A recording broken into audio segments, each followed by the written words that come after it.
He never knows when it starts. When that Mike Tyson jumps in. Oh.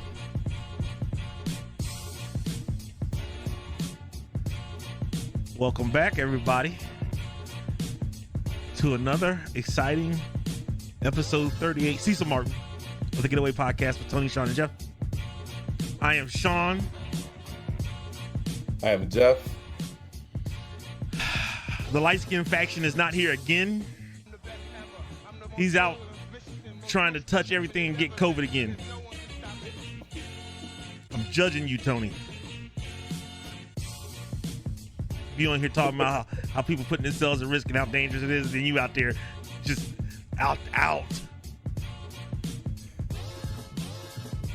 Ain't got nothing to say, Jeff. Ain't got nothing to say. Don't get in it, Jeff. This is between me and him. Don't get in it. You stay there. You stay Switzerland. Look, so how's the weather out there on that west coast? The weather's wonderful. Sunshine and tacos, son. I got grudges. I got grudges today, y'all. Oh, snap. How's this? Hey, how's that Chicago weather? I know you happy. Look, you are so happy you got a short sleeve shirt on. Tell me what it's sleeves, like, son. Bro, look. Look, we've been in the 70s for the last couple of days, and look like we don't ride into it for the next couple of days. So, happy. Spring, man. Spring just look like it's here. Although I will tell you this, the other morning I woke up, there was a light dusting of snow. but yeah, we've been good. So when was that? That may have been like Thursday morning, Friday morning. Was it April yet? Yeah, that would have been April. Thursday. Like Prince says. That's what I was saying. That's where I was taking you, dog. Like sometimes it snows in April. Snows in April. Only in Chicago, in the pettiest city in the country. Huh? Yeah, but like I said, man, we good. We good. Nice and sunny, nice and 70s. So we good. We good. We good. Look, I want to apologize for last week. It was a good show too. We had a good show. But the audio, you were on the road and you were trying to listen and you can only hear me. And I'm okay with you just being able to hear me. I'm all right with it. Vatone has some good stuff to say, and unfortunately we couldn't capture it. I thought it was going to record and we would just fight through the live feed part of it. Yeah. But when I went to go and do my editing, put my editing skills to work, no tone. So it got scrapped. He looked like he was saying some profound things. Like I don't remember not a word of it either. He looked to be real profound. But yeah, just couldn't pick up anything that he was saying. So I was a little salty about it. Okay, so we had a hard time trying to find out a name for episode 38. Mm-hmm. Not a lot of famous athletes. Ever saying it's good to sound check too this week. Thank you. Not a lot of famous athletes who wore that, right? Like there were some hockey guys. I didn't recognize any names. Yeah. And then there was a baseball guy, Kurt Schilling. I was like, no, I'm not gonna do that because I don't like him. And it has nothing to do with his playing days. So we named it Cecil Martin. Do you know who Cecil Martin is? Football player. Seattle Seahawks, maybe? I know he was with Philly. He might have ended up there. I'm not sure. Cecil Martin is Tony's cousin. Oh, okay. Wisconsin fullback back in college. And look, he said, no, Tony's actually watching today.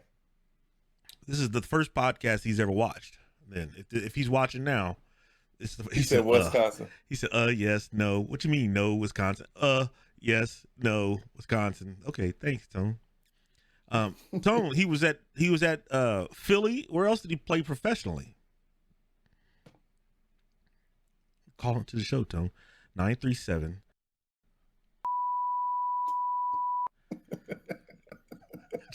Cheeky tights. Philly. He said Philly, Raiders, and Tampa Bay. Philly, Raiders, and Tampa Bay. Wow. Hey, man, that's getting it done. I'm going to give him the claps. It's getting it done. You know how hard it is? Look, he's just, You know how hard it is to stick in the league, dog? look, he's still messing with you with your phone number on here. Hey, whoa. Look, every week it's another digit, dog. Look, at some point in time, the people are gonna be able to figure it out. Please stop. I'll expose you.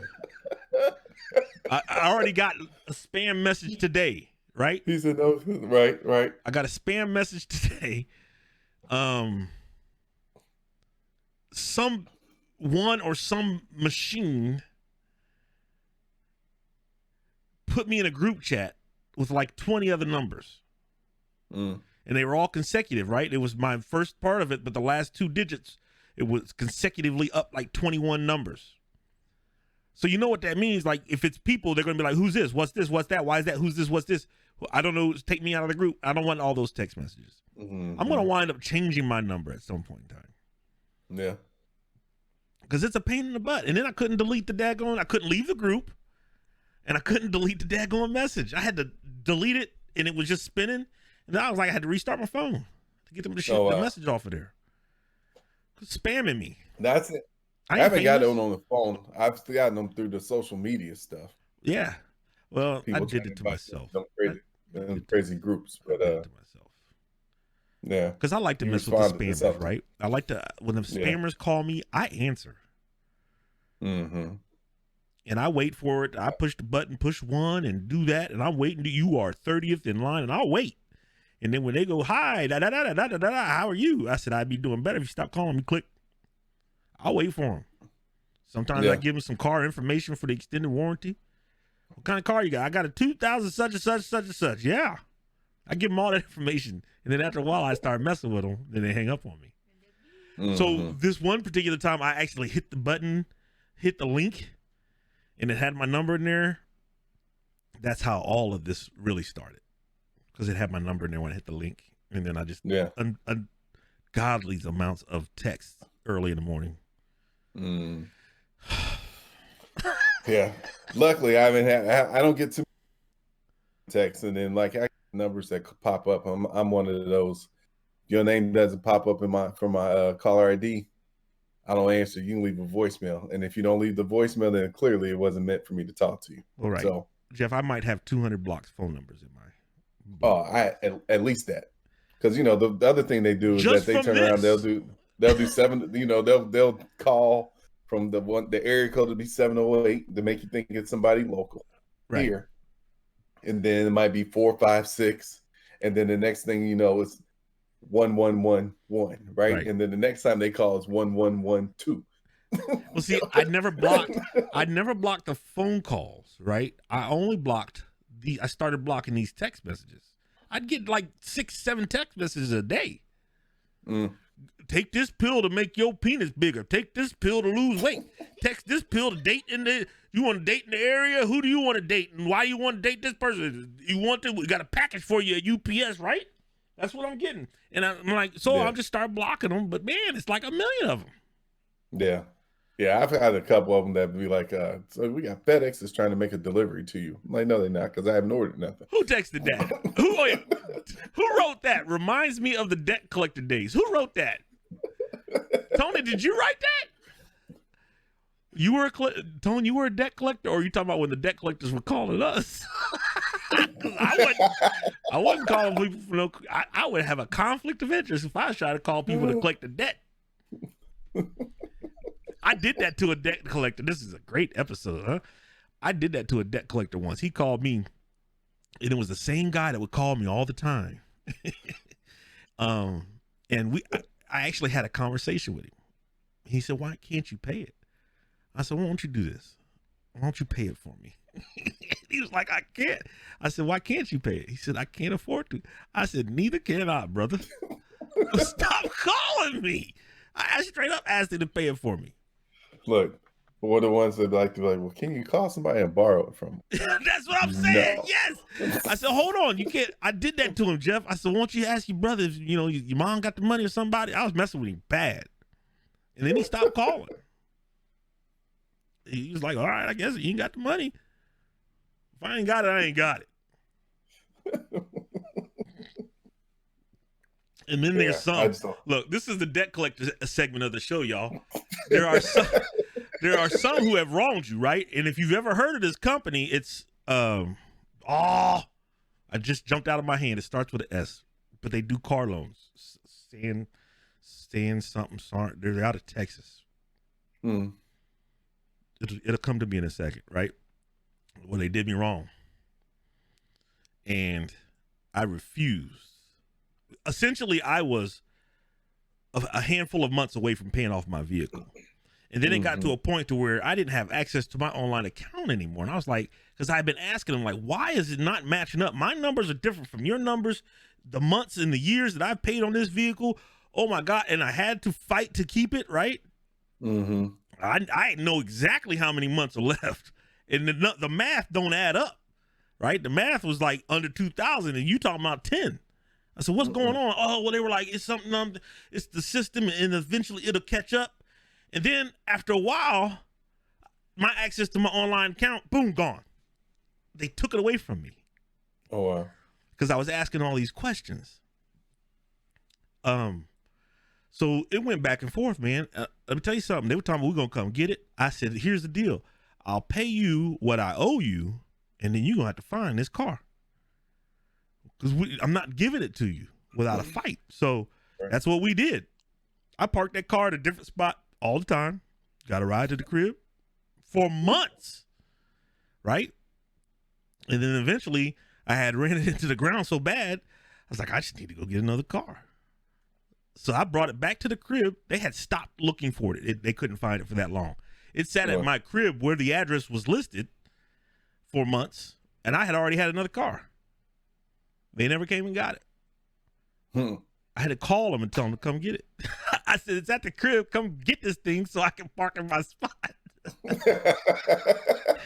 So then after that, they go through the whole thing where they're going to sell it, and then they try to deduct what they say you owe. And I was like, I don't owe that. I'm talking like this on the phone.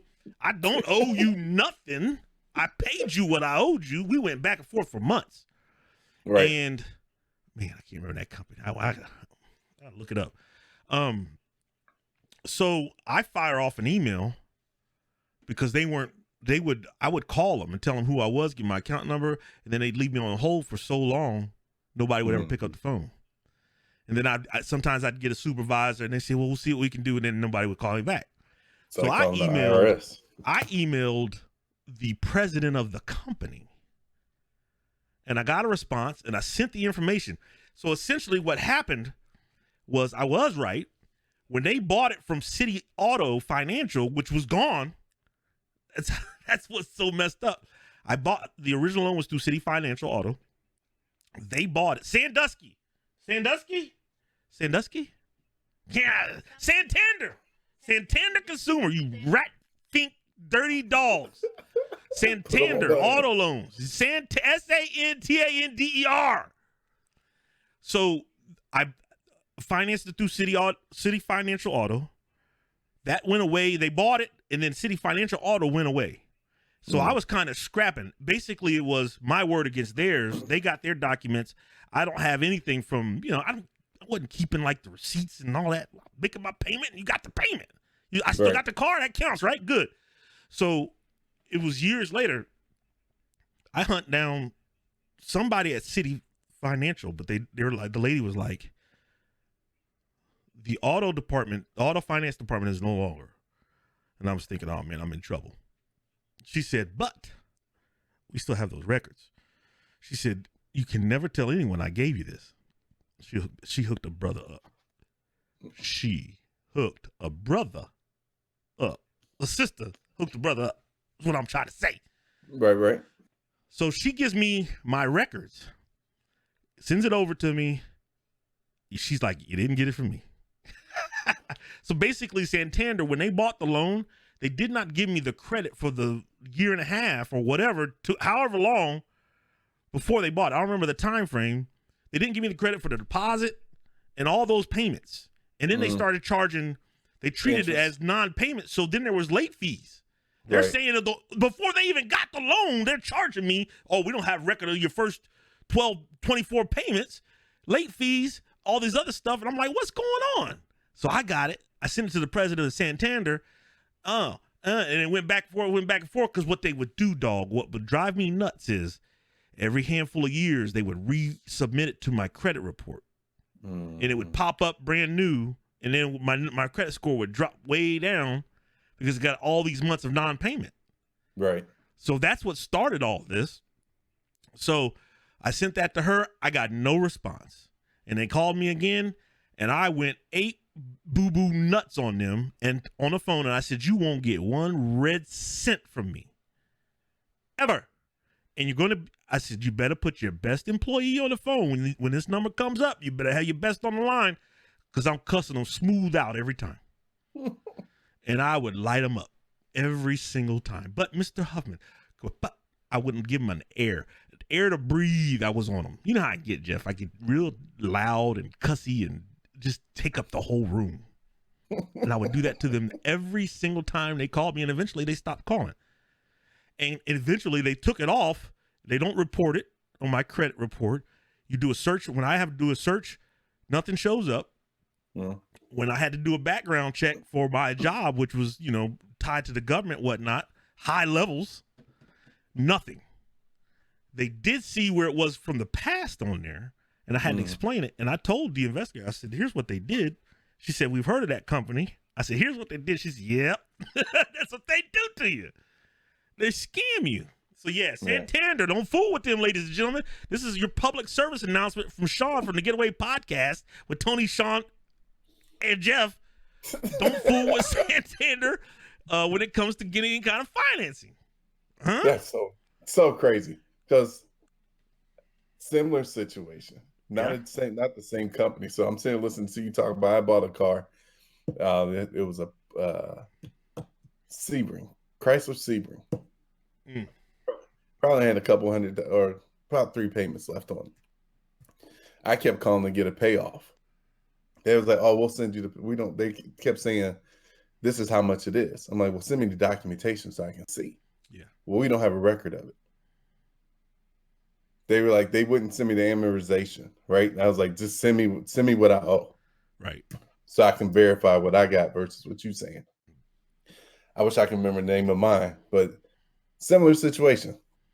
So, needless to say, wherever we bought those cars from, we should never bought them. Well, it wasn't the dealership, right? Because when I went and got the car that I have now, guess what name popped up? That name popped up.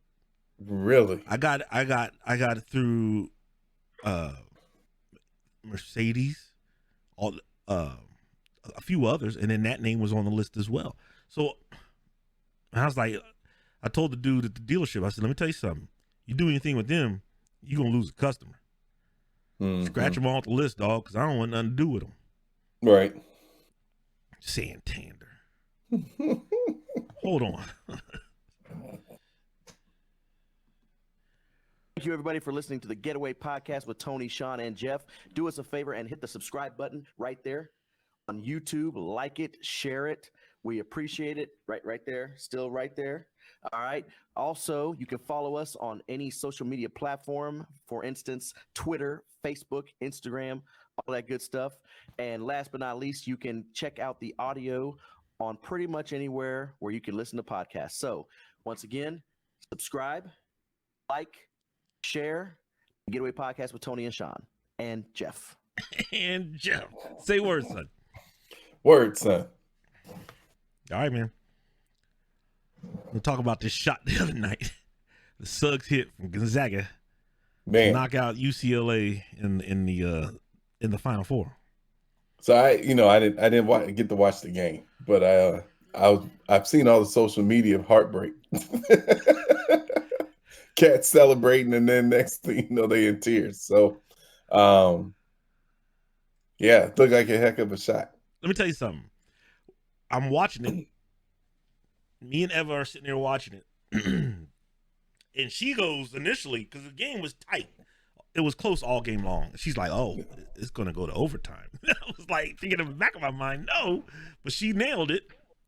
She called it, said it was going to go to overtime. And at first, Juzang, and I was like, Juzang, you got to pull up before it gets to overtime with 3, 5, whatever seconds was left.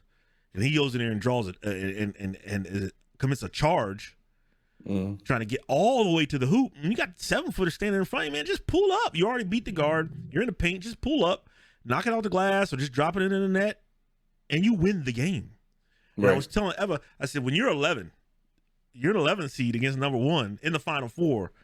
You can't afford overtime, right? When you are the underdog, you don't want to go to overtime. You've already taken it to the brink. You've maxed out all of your capabilities. Let's go to the next round. Don't fool with the so he tried to get all the way to the hoop.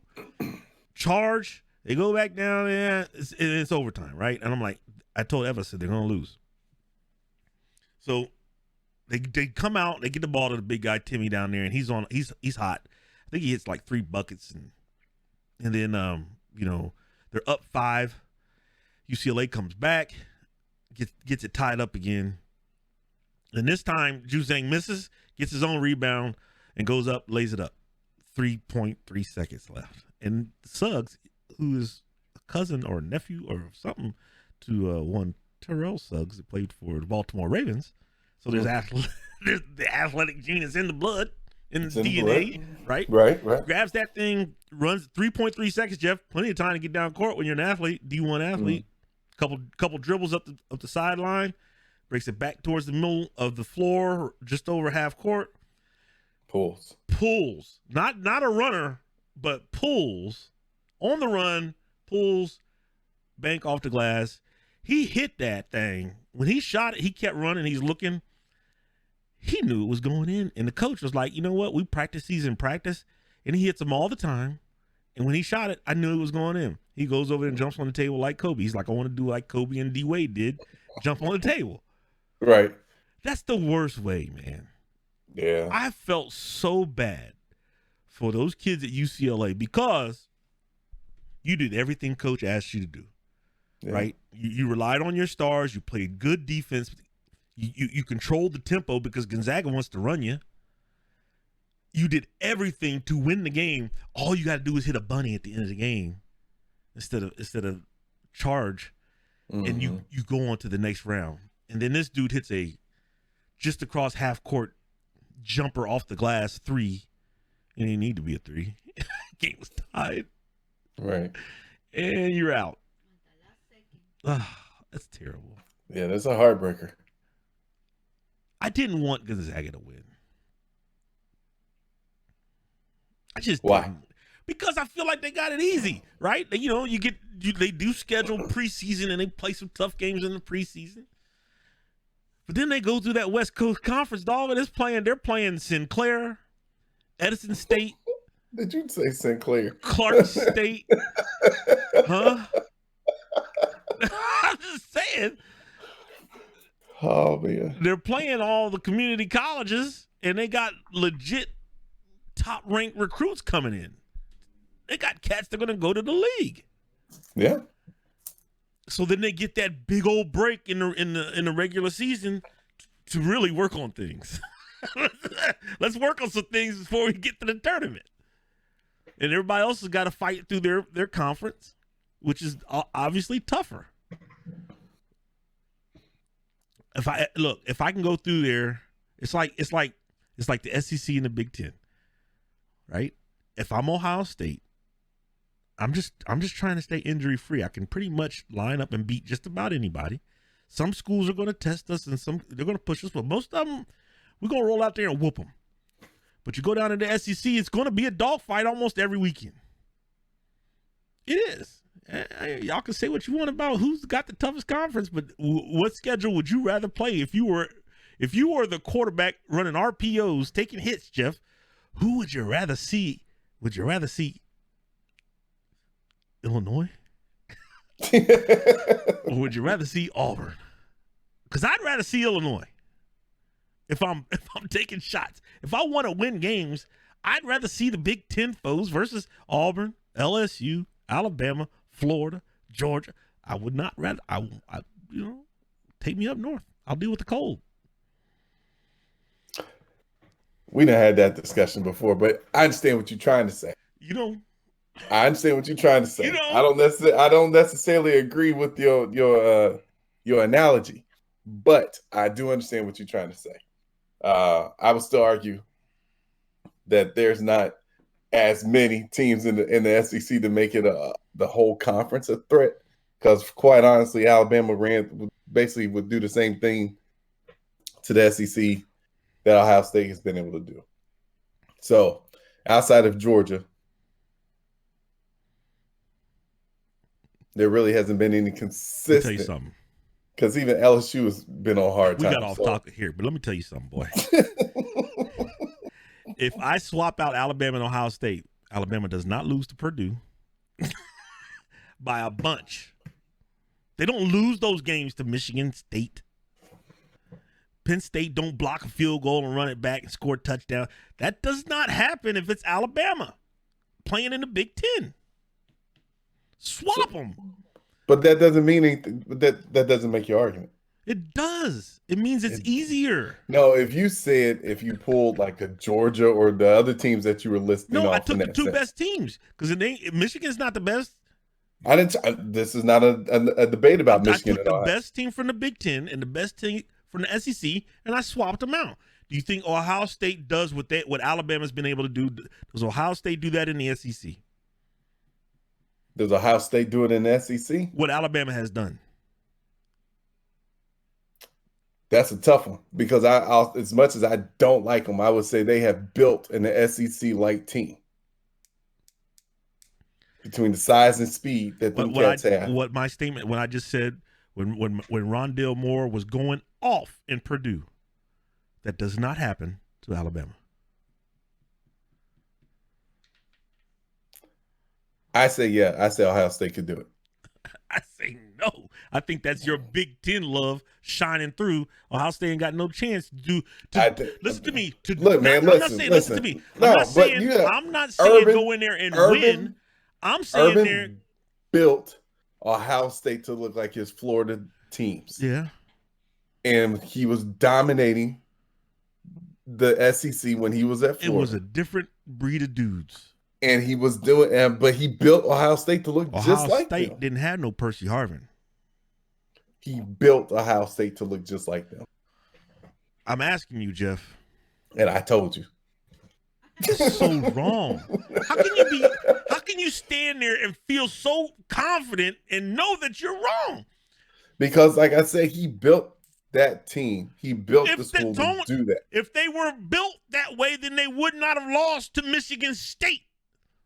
Hey, man. Michigan State at no time when Michigan State, those years that they beat Ohio State under Urban Meyer, those teams from Michigan State ain't beating Bama.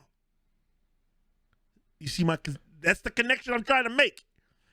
Purdue with Rondale Moore, they ain't beating Bama. That's what I'm trying to say. Ohio State, yes, they're going to go down there and compete. I'm saying, can they go down there and do what Alabama has done in the SEC? I'm saying no. I'm saying they're going to be in there battling with LSU and Florida and Georgia. It's going to be a dogfight every week. It's a dogfight for Bama, but guess what? When they win, they win. When they get hot, they get a good group of a team, they win. That's what I'm saying, man. Okay. We have to agree to disagree on that. I hate being right. We have to agree to disagree. It's so hard, ladies and gentlemen. It is so tough to be right all the time. Huh? Not all the time. All the time. She's only been right 3 times in the 2 years plus we've been dating. 3 times.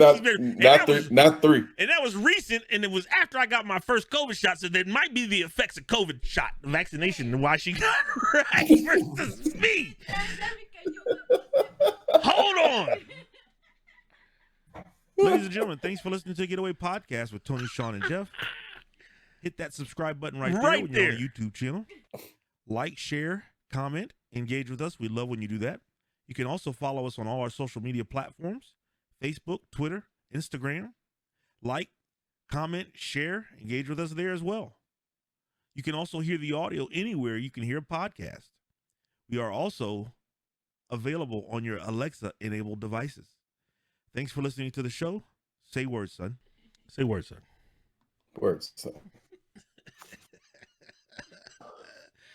And, you know, heavy is the head. Huh? It's a burden, dog. Being right all the time is a burden. Yeah. Huh? I still say Ohio State competes and does I didn't say they didn't. I said they would. They'd be down there fighting and would get some wins, but they would not pull off the stuff that Alabama did. And Alabama, if they were in the Big Ten, would not lose to Michigan State, Purdue, Penn State. Those years that Ohio State did. Alabama's not. Okay. I'm just saying. You know who beats Alabama? Clemson. Ohio State got them once, right? When they had a loaded squad. Good enough to be in the national championship game. But can they switch spaces and then still be undefeated every year, Ohio State? Where your biggest rival isn't even a rival to them anymore. That's how much separation there is. Now they're just trying to outdo other classes that have, oh well, we got Ohio State 4 times, we got to do it too. That's what they're trying to do. They're competing against themselves. We beat Michigan. Oh yeah, that class got them. Troy Smith and them got them 4 times. We got to get our gold pants 4 times too. That's what they're doing. They're not saying, hey, we gotta watch out for Michigan. They almost got us last year. No, they don't do that. Who's doing that against Alabama though? Who's doing what? We almost got them, or basically being that threat. LSU. No. Auburn's their natural rival. Natural, but what that's do you mean, not. No. LSU's gone through Alabama to get to the national championship game. That was a 1-year fluke, which is basically. What year was that? That was Joe Burrow year. Well, it was a year. It was a year too. Also, when they beat them down there with Les Miles. But again, But you're saying that's talking about the fact that they weren't dominant though. That means they could lose. That means other teams could beat them. But it wasn't LSU. LSU is not Purdue nor Michigan. Conference nor Michigan play. State. The one thing I've always said, and I will stand by it. Conference play, regardless of what conference you play in, it's different. People get up for conference games. Those who are not supposed to compete find ways to compete. Facts. Dude, we can take it back to our high school days. And this is going back some time. But how many people expected us to run with Wayne? That was a year, even when that was our best year, best talent. No one expected us to run with them. Then we laid the egg the following week. But I'm just saying, conference play sets people up to get hyped and get ready to play. It just changes the intensity of getting ready to play. Why doesn't it get Michigan ready? Especially when it's on your home field. Hey, I can't speak to them. I don't know. We're talking about rival. You brought up Stebbins and Wayne. I'm bringing up Ohio State, Michigan. Why doesn't it get Michigan ready to play Ohio State? I don't know what their mental block is as far as playing against Ohio State. They have not. It just has not been there. They can have a great season and then they fumble when they get there. My point is that the chance, like you keep bringing up the Purdue win when they beat Ohio State. I love to bring it up. That was in. I mean, I do too. But it's in West Lafayette. Wasn't that the last game where they beat them? It was in West Lafayette that year. Yeah. They was hype. Yeah, that was just one of them. They caught them on the right day. Dog, let me tell you something. When you catch a team on the right day, you know what you do? You kick a field goal to win the game. Not necessarily. That is necessarily.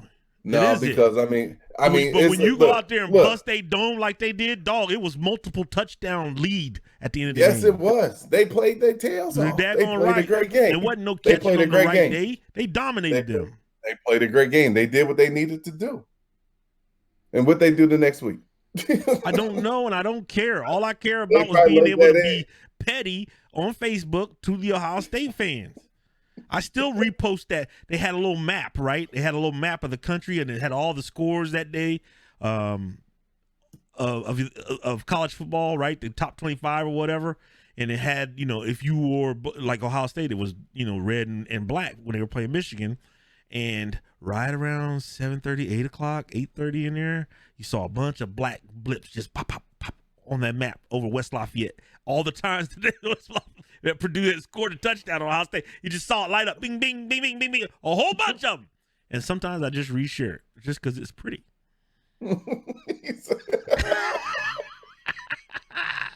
Huh? Oh man! Just because it's pretty. Yeah. Well, I don't know. I was saying, okay, we can agree to disagree. We can agree to disagree. I think if you swap out Alabama and put them in Ohio State's place and put Ohio State in Alabama's place, look, Ohio State does not sit in the top 5 all year, and Alabama remains in the top 2 consistently. No matter how many times you say it, it's not going to change my mind. I don't care. I'm just putting my point again. Emphasis. I understand, but no matter how many times you emphasize your point, it's not going to change my point of view. I'm right. So, okay. All right. So, did you watch? You probably haven't. I forgot who I'm talking to. Have I watched what? Godzilla King Kong.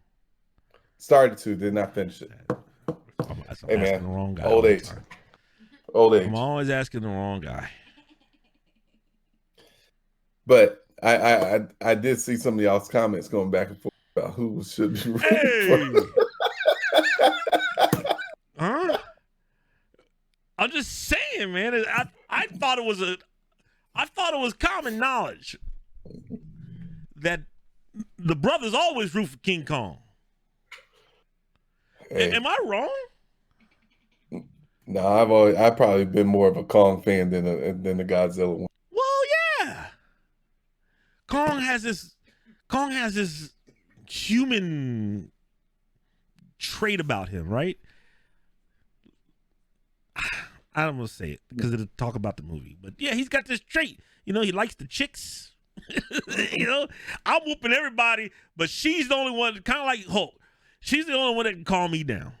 Right. I'm snatching planes out the sky, I'm hitting stuff, whatever. But her, here she come. All right, I'll calm down. I'll stop tearing stuff up. That's a human trait. It is. And Godzilla is a bully. He's disgruntled. He's got a broken heart. Mankind has hurt him once, and he's like, you know what? That's it for you. I'm tearing stuff up when I want to. And I don't care who's affected. Like, I'm watching the thing like, man, they tearing up that city, man. People are dying left and right. How many people are in them buildings and in the streets? Godzilla don't care, man. And on top of that, he's got to have all the extra things in the favor. Oh, I got gills so I can breathe underwater. I got to have this fire to get you, Kong. Kong out here swinging, throwing bows, and you showing up with a gun, Godzilla. And then somebody had to mention some kind of stick that he had or axe, or he had to have that little funky axe. Yeah, he needs something. Man. Right, he got to level the playing field. Yeah, swimming in the water like this, just going around the boat, waiting on Kong to drop his toe in the water so he can jump on him and drag him to the deep depths of the ocean. You know the monkey can't breathe underwater? And then when worse comes to worse, here come that hot breath. I got to throw some hot breath at you because I'm getting beat down. I'm going to say it. Kong said he went one time in the movie. This ain't ruining nothing.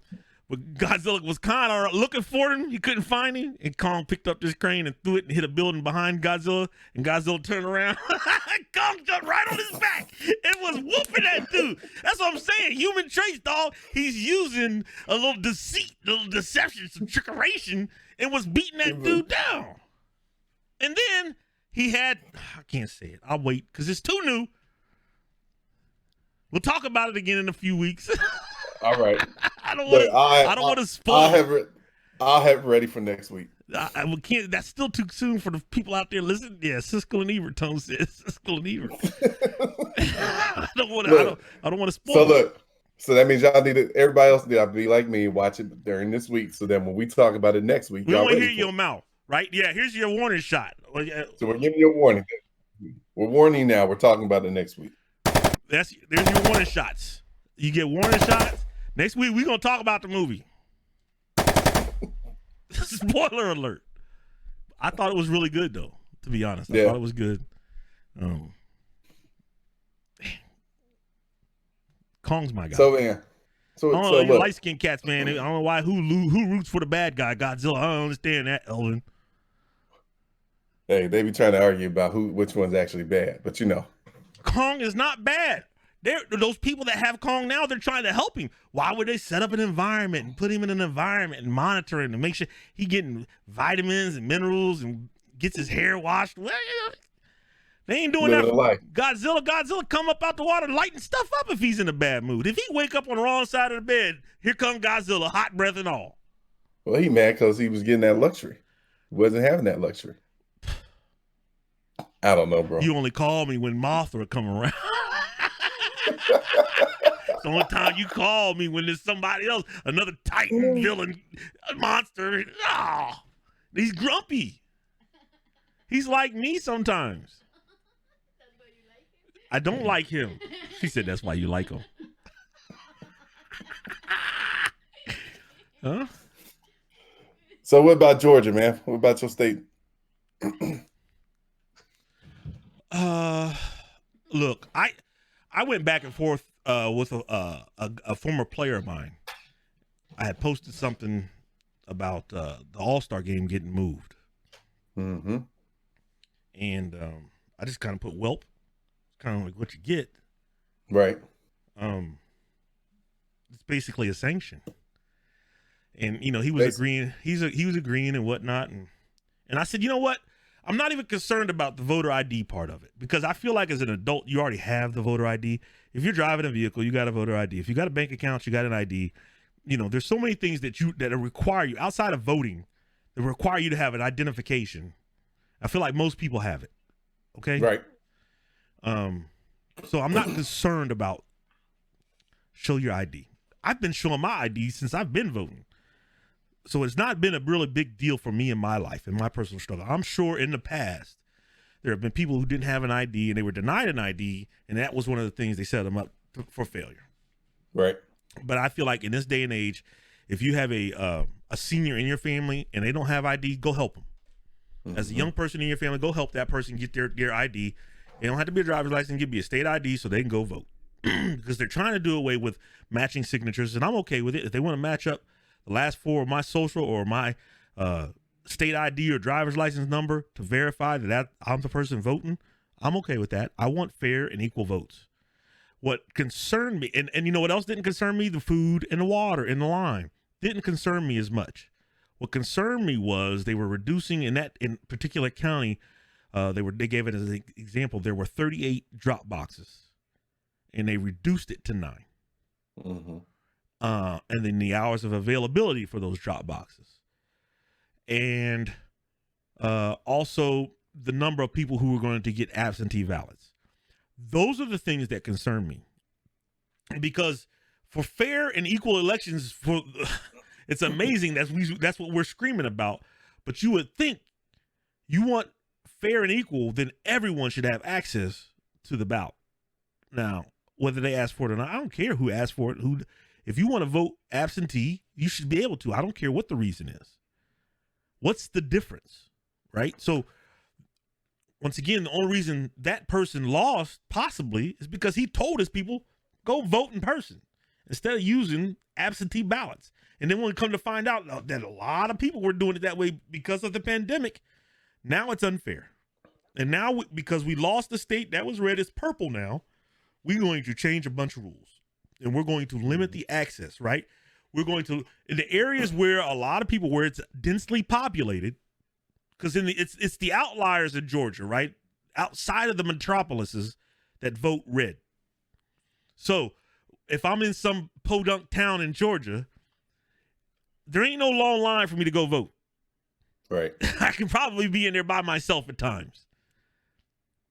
But when you get to the inner cities or the larger cities and surrounding nearby suburbs, sometimes you got to stand in line. Or sometimes, you know, you might be in your car in a line to get to the drop-off ballot. But if that box goes back inside at a certain time, or it's you've reduced it by 3 times the amount, that's a problem. So why are we limiting people's rights to vote, or the ability to go vote and get their vote in and counted in a timely fashion? That's the only issue. I don't have an issue with the ID. I don't have an issue with water and the food. I think it's a jerk move. If anything, it's jerky, right? But the other parts of it, man, that's ridiculous. To remove access. They got the daggone governor. He's on video the last time he voted for himself, dropping his vote in a ballot box. And he's taking that away from the inner city or the larger cities of the surrounding suburbs. But it was okay. He got up to the box and shook it to show that it wasn't, you can't move it and you can't reach in there and put his ballot in and turn around and give a thumbs up. But now, because it's flipped, now you're taking those away because that's how a lot of people in those areas that are densely populated and a little more colorful. Right. You're taking away those opportunities. And now they have to spend more time and more preparation. You know, they used to have these Sunday drives where they take all the overseas. Go ahead and talk about that. Yeah, no, I was just going to bring that up about the fact that now they also eliminated the ability to kind of provide transportation for those who maybe have challenges of getting around or getting there on their own. You know, the whole thing is that when you lose, you figure out a way to win. Right. And, you know, they've been trying to vilify and to call the loss there everything but fair, when nothing was found to be unfair about what happened. There was two people who were dead that they found that voted, and I believe it was after they had died. They voted and died. I mean, I don't know.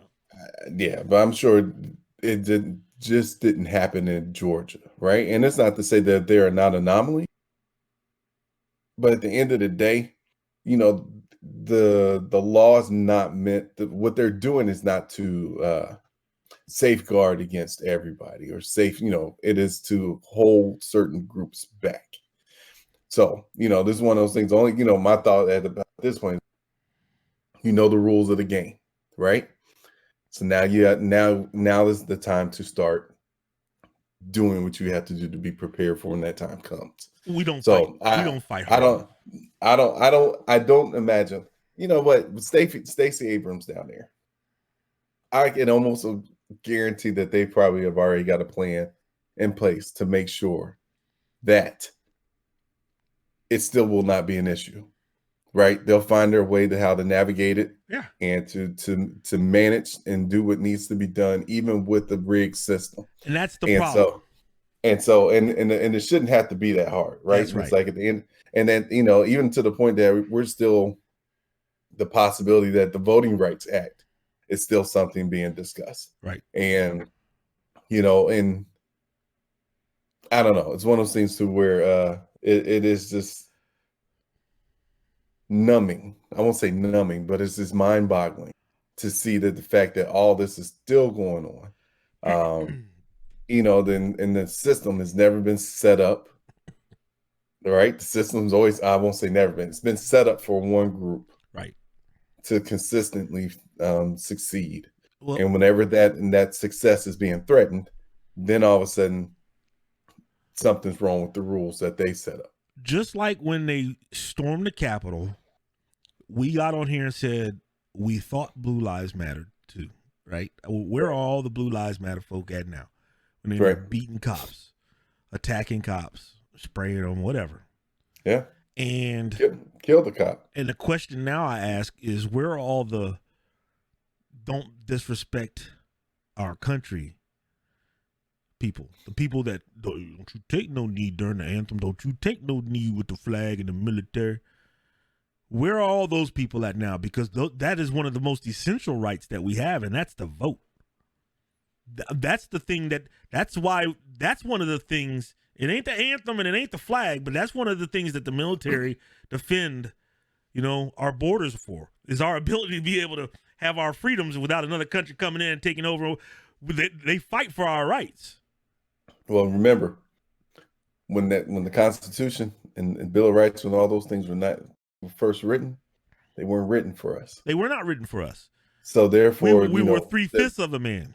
The thoughts is, you know, is that they're fighting for their rights. Is that what it is? Not the rights that. Is that what it is? Hold on, Jeff. Let me get yours in here. We're going right back to this, ladies and gentlemen. Hold on. Ladies and gentlemen, You are listening to the Getaway Podcast with Tony, Sean, and Jeff. You see that subscribe button right there? Do me a favor. Go ahead and click that when you are on our YouTube channel. And if you don't mind, go ahead and like, comment, and share the link with your friends. You can also follow us on all of our social media platforms, Facebook, Instagram, and Twitter. Again, like, comment, and share. We enjoy every opportunity that we get to engage with you. We're also available on platforms such as Spotify, Amazon, and any other streaming service that you access your favorite podcast, in addition to any Alexa-enabled devices. Thank you for supporting and listening to the Getaway Podcast with Tony, Sean, and Jeff. Say word, son. Word, son. Right. So we're talking about, ladies and gentlemen, we're talking about the changes to the voting down there in Georgia. But Jeff, go off. No, but like I said, the thing is that the system was never set up for those that did not come over and colonize this country, right? Yeah. Those that were brought over here were not necessarily the rules weren't meant. But we're beyond that.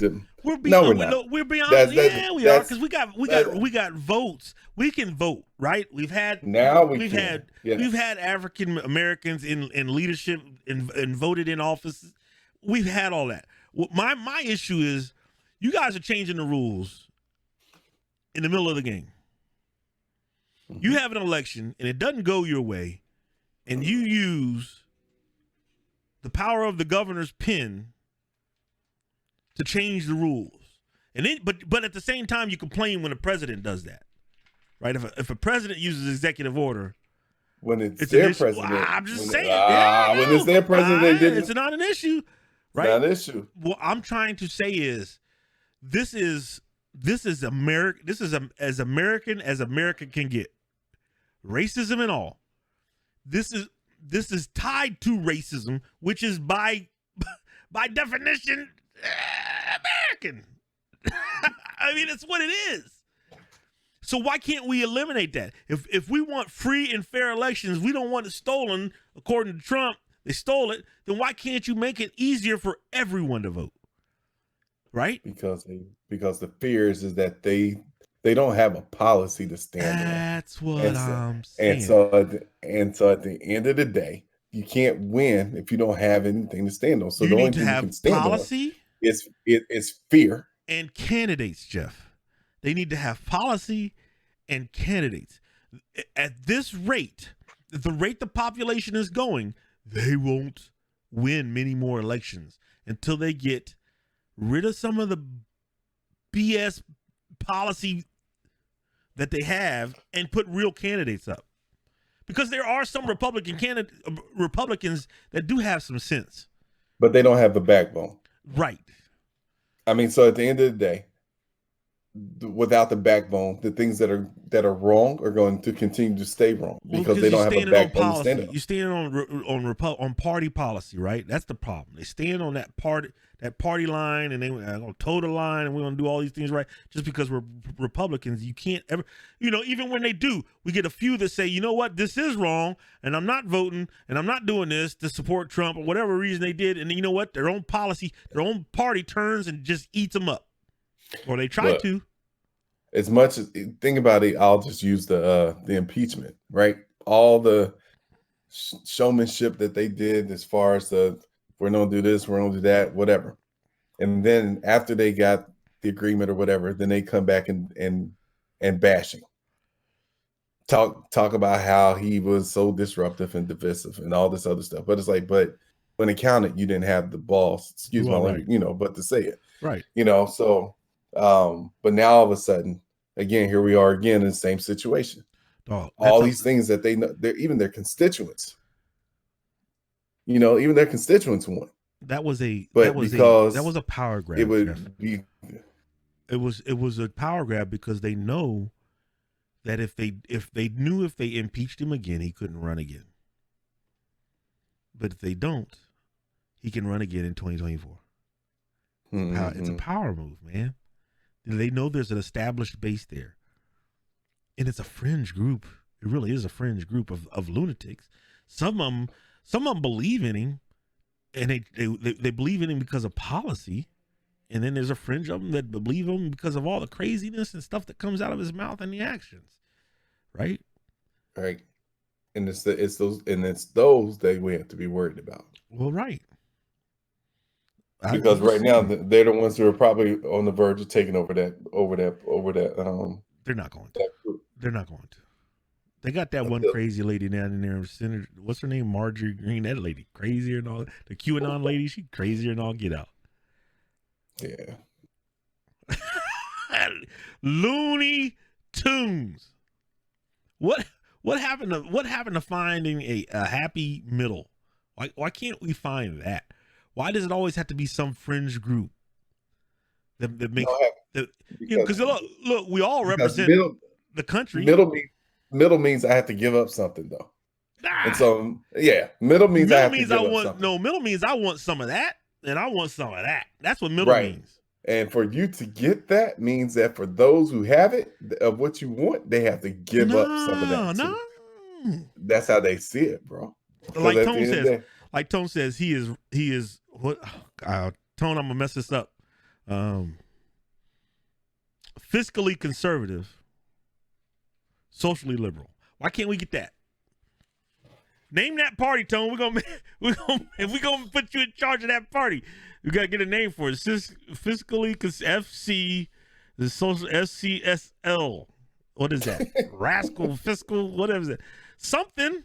But why can't we? Because there is a large group of us who say, you know what, I do like some of those conservative ideologies, and I do like some of those liberal ideologies. Why can't we get somewhere and get into the middle and be the ruling party that way? Why can't that happen? Because there's a lot of us. Me, you, and Jeff. There's a lot of us. Me, you, and Jeff. Me, you, and Tone. There are a lot of us that think like that. Like, you know what? I like my money be taken care of. I like for it to be invested well. I want the breaks and blah, blah, blah, blah. But at the same time, I do want to be able to reach out and help immigrants. I do want to help our veterans. I do want to help poor people, impoverished. I want the schools to be right. So it takes a little bit of, that from there. You got to go over there, throw it over there. That's what you're talking about. Oh, well, we don't want to throw money at the schools. We don't why don't we want to take care of the vets? I understand that. We all stand on rolling out some troops before a game and giving them a standing ovation, and then as soon as the kickoff happens, we don't know nothing about their daily life. How are we helping them? Look, I'm of the mindset that how many football teams are there in this country? National League or national NFL teams? 32, right? Yeah. All of them, most of them are located in major metropolitan cities, correct? Mm-hmm. No one with a school district where there is a professional football team should have any issues financially. Professional sports. Multi-billion-dollar industries. So there's no reason for the school systems to be suffering. And that's how this started, right? That's how this whole conversation started, right? Because the MLB canceled or pulled the All-Star game from Atlanta. Right. Sanctions because y'all don't know how to act. Right? It's going to affect local workers, local businesses. I'm not a fan of it, but it has to be done. You gotta get that slap on the wrist. Somebody gonna teach you a lesson. It's like when the NFL took away the Super Bowl when Arizona didn't want to vote. They were gonna put Martin Luther King holiday up for a vote. Oh yeah, okay. You don't get no Super Bowl then. How about that for your local economy? Because you want to be racist. How about that?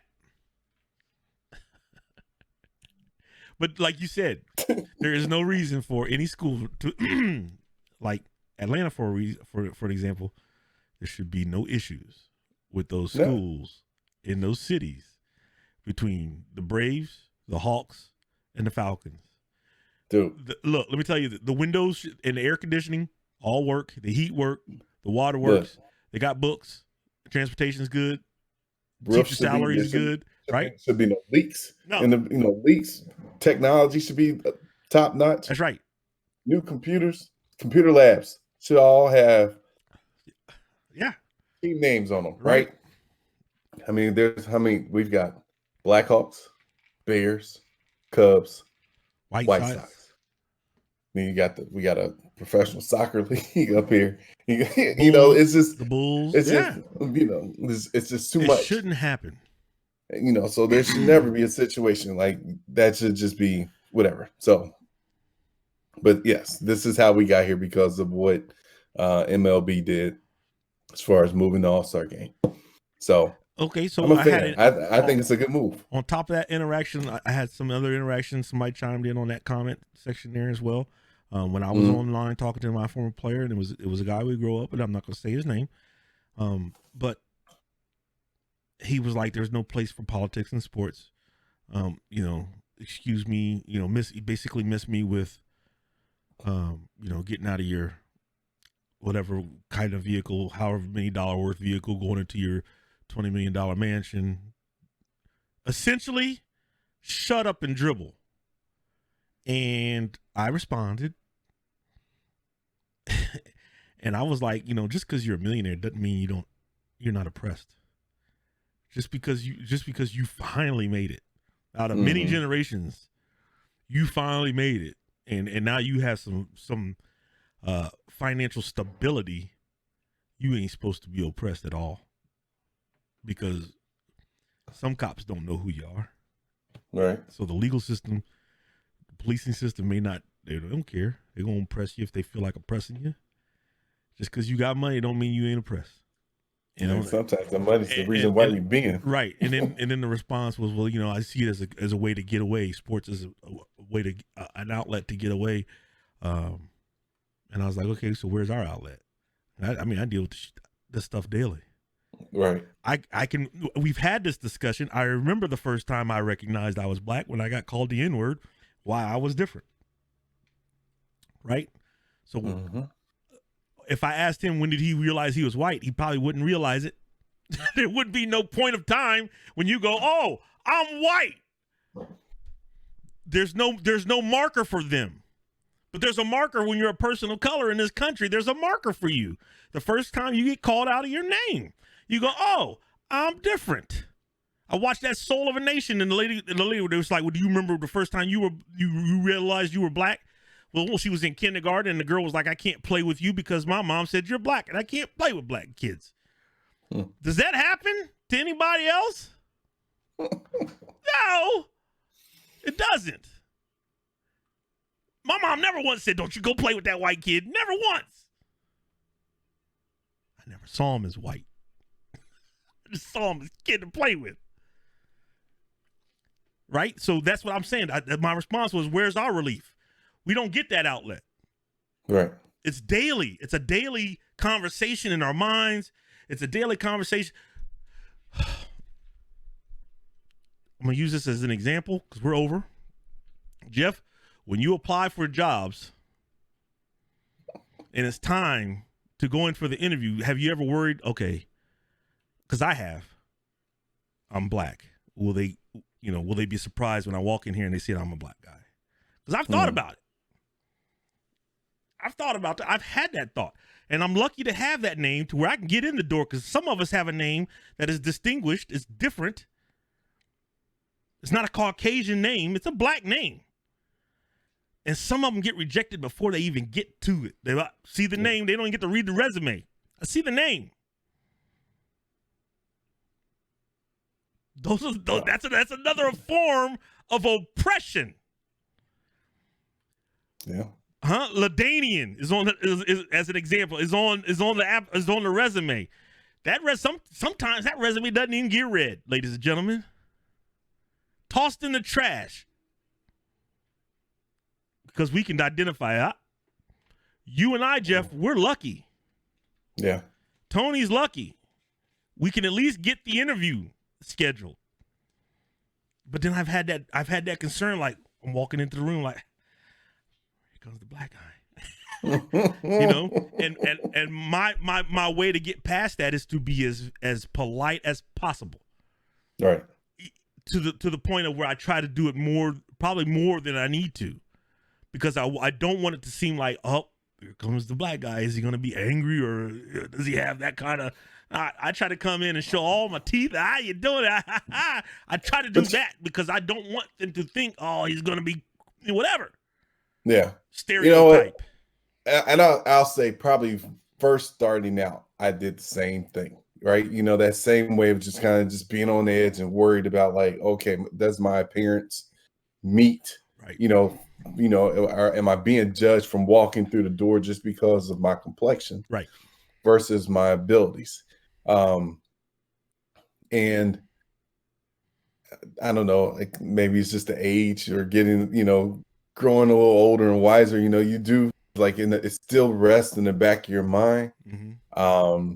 But it's like the end of the day, I'm gonna be me, right. And it's just kind of like, and I'm gonna try my best to put my skill set out there, and even to the extent of being in positions where sometimes you wonder, like, am I here because of my complexion? Right. Right. One of those things is like, am I the black guy or the black person they needed to kind of make this situation work better? Right. And I've been in those situations before. Working at PWIs and going out and recruiting black and brown kids to come to those campuses. Right. It's like when I was in that world, it wasn't to me minority recruitment staff members that didn't look like me. Right. Right. And so one of the big things I used to always talk about was just, you're going to run into a black student just as much as I will. Right. It's impossible. You need to know how to talk to them. Yeah. And at the end of the day, it's no different than talking to a white student. So, but again, people feel like you gain that comfort level of being around people or looking at someone who looks like you. And so whether it's right or wrong, sometimes our color is used to benefit others, versus it just solely benefiting ourselves, if that makes sense. Well, right. And another part of my statement was, how can someone who you grew up with, knowing black people, you have black people as your friends who would ride in your vehicle and be at your house and eat your food, and you spend a lot of time with black people. And now that we're grown, because I see his posts sometimes, and they're not nasty, but it's to the opposite thought that I expected it would be. I don't know why it's that way, but I was like, how can you grow up with us and have these thoughts? And, he gave me a heartfelt answer. He's like, I feel all of that stuff. I feel for you, and I don't get to feel it. I don't feel it like you feel it, but I go through it with, and I get it. I don't think he's a bad guy. I love that guy. Right? He was very cool, very fun. I never had not one issue with him, but I'm saying, you saw us go through some of this stuff. And then 30 years later, it's like, the statement was essentially, shut up and dribble. We don't care about what you go through. And look, we talked about interviews. We talked about shut up and dribble with, just do your job. You don't get to stand up. And we talked about voting. We talked about education, everything within the normal scope of life.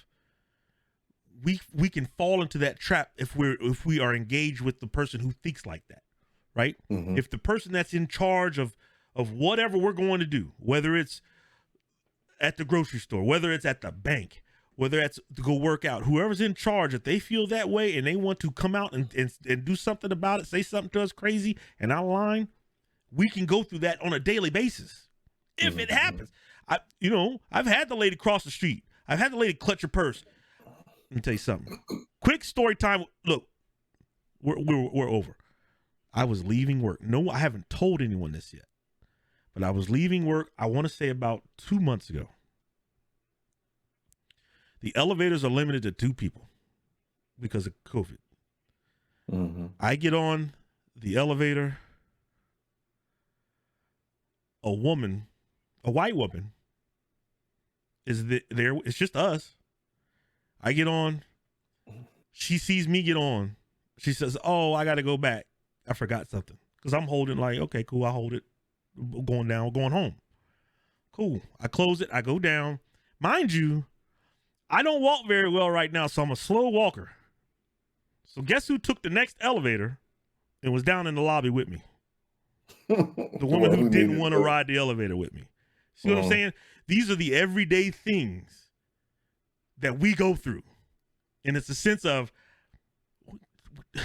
why? Why? And I hate to end it on that, but we won't end it on that because I'm done talking about it.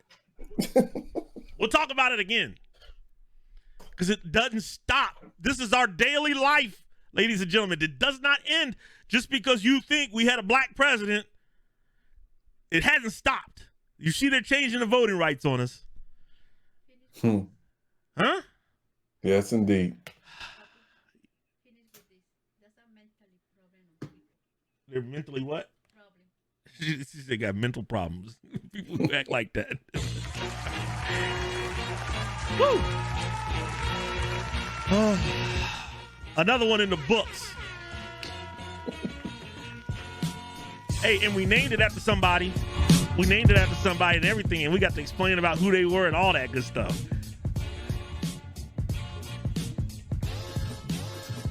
Yeah, we'll be back at it again next week. Watch the movie. Watch the movie because we're going to talk about it. We talking about it. All of it. I don't know if Tony will be back or not. You think Tony will be back? What are the odds of Tony will be back? Tony will be back. Okay, I'm going to go ahead and put it out there. He don't be back. I might let him come back. I might give him audio, no video. Video, no audio. Just like we did last week. You looking like he's saying something real profound. He ain't saying nothing. Me and you got it. We got it, Joe. All right, y'all. Thanks for listening. Thanks for watching the Getaway Podcast with Tony, Sean, and Jeff. Go check out 89 Radio at 89radio937.com. Shout out to DJ Swig, Mr. 937. We'll see y'all next week, man. I love the theme song, but we'll see y'all next week. We out.